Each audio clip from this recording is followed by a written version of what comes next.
Pinagpapaganda siyang sanga sa halaman at sa mga gulot. Roller ground po yan at kaya lang mag-change ng color with the color. Sa ngayon na rin tayo, practice ng leader spaces na sa pagkakilig ko sila. Monkey.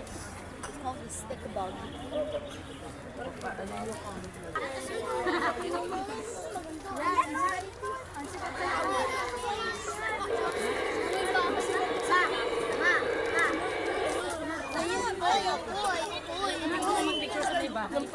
Okay po, so dyan po meron tayo dyan cockroach na kinilisip natin. Ang is insect in the world. Ito mga ipis po, kaya nilang mabuhay ng 3 days to 1 week na walang ulo. Kasi yung utak o yung brain po ng ipis nakalagay or nakakabit sa may stomach o sa may bandang tiyan nila. Kaya may pads na immortality sila.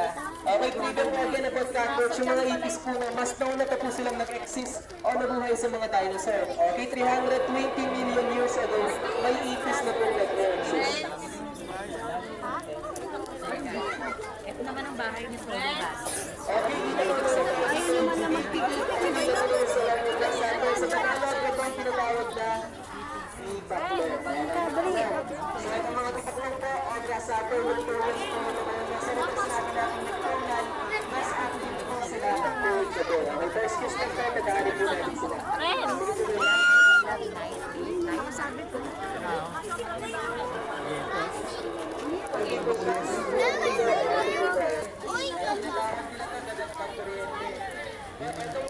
Yun yung natunog be. Natunog yan eh.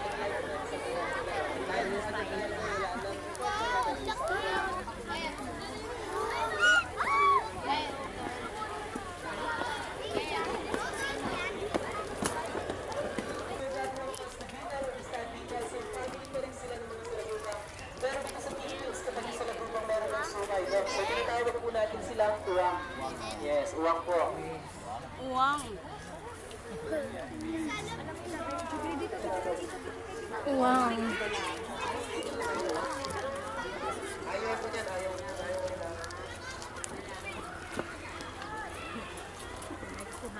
Pag dyan, hindi tayo fan ng laraw. Ayaw niya rin ng laro.